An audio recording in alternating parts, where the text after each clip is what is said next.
حي على الفلاح۔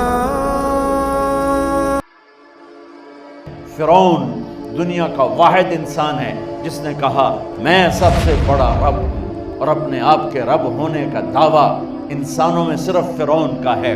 اس کی باندی مسلمان ہو گئی، موسیٰ علیہ السلام کا کلمہ پڑھ لیا، ایمان چھپتا نہیں، وہ پتہ چل گیا۔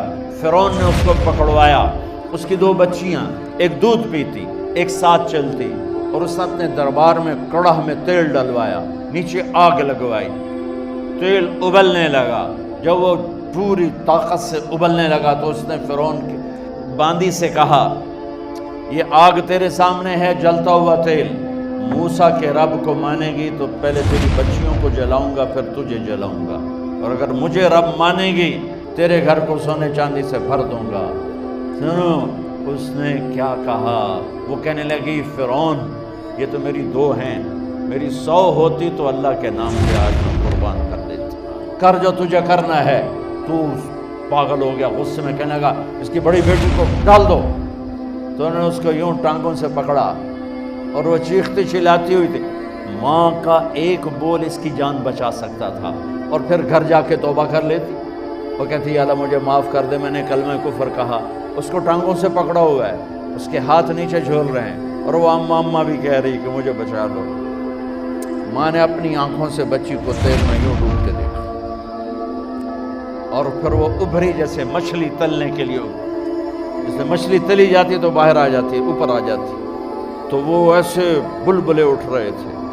وہ ایک ہی لمحے میں اس کی تو جان گئی، ایک آنسو کا قطرہ اس نے نہیں نکلنے دیا اپنی آنکھوں سے، اور اپنے دل کو جب مضبوط کیا، میرے رب کی رحمت محبت حرکت میں آئی، اللہ نے ماں کی آنکھوں سے پردہ ہٹا دیا، اور ماں نے اپنی بیٹی کی روح کو نکلتے دیکھا، اور وہ کہہ رہی ہے ماں جی ڈرنا نہیں، صبر کرو، جنت تیار ہے، جنت تیار ہے۔ معصوم بچی کو تو پتہ بھی نہیں تھا کہ کیا ہونے والا ہے، اس کو پکڑ کے یوں ڈالا، اس کی تو آہ بھی نہ نکلی، اور وہ مچھلی کی طرح تلی گئی۔ اب پھر ماں کا کلیجہ پھٹا، اللہ نے پھر آنکھوں سے پردہ ہٹایا، اور انہیں اپنی بچی کی روح کو نکلتے دیکھا، اور وہ کہہ رہی ہے ماں جی تھوڑی دیر کا صبر، جنت تیار ہے۔ اللہ کو پایا سب کچھ پایا، اللہ کو کھو دیا سب کچھ کھو دیا۔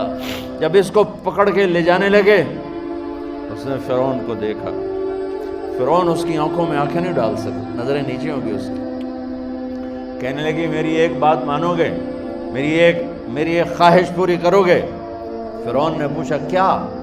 کہ جب میں بھی جل جاؤں تو میری اور میری بچیوں کی ہڈیوں کو اکٹھے دفن کرنا، باہر پھینک نہ دینا، دفنا دینا۔ فرعون نے کہا تمہاری یہ خواہش پوری کی جائے۔ انہوں نے کہا پہ پیچھے ہٹ جاؤ، میں نے اللہ کو جان دینی ہے، مجھے دھکا دینے کی ضرورت نہیں ہے، میں اپنے اللہ سے ملنے جا رہی ہوں۔ سبحان اللہ، جب اللہ مطلوب ہوتا ہے تو موت محبوب بن جاتی۔ وہ چھلانگ مار گئی، اللہ اکبر کا نعرہ لگاتی ہوئی، ہڈیاں ادھڑ گئیں، گوشت ادھڑ گیا، ہڈیاں باقی رہ گئیں۔ فرعون نے کہا ایک ہی جگہ ڈال دو، سب کو دفن کر دو۔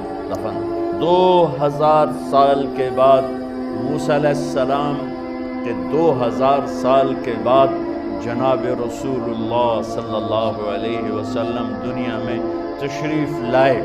40 سال کی عمر میں نبوت ملی، 50 سال کی عمر میں معراج ہوا، 2050 سال کے بعد میرے نبی کی سواری بیت المقدس جا رہی ہے، اور بیت المقدس پر جب وہ اوپر پہنچے ہیں تو مصر وہاں سے قریب ہو جاتا ہے۔ جب وہ اترنے لگے تو میرے نبی نے کہا جبریل جنت کی خوشبو آ رہی ہے، ابھی تو جنت اوپر ہے، ابھی تو اوپر جانا ہے، تو یہ زمین سے جنت کی خوشبو کیا آ رہی ہے؟ تو جبریل نے عرض کی یا رسول اللہ فرعون کی ایک باندی تھی جو اللہ سے سودا کر گئی جان کا اور اپنی بچیوں کا، اس کی بچیوں کی ہڈیوں کو جہاں دفن کیا گیا ہے، یہ خوشبو جس دن انہیں دفن کیا تھا اس دن سے لے کر آج تک یہ خوشبو آ رہی ہے، اور یہ قیامت تک آتی رہے گی۔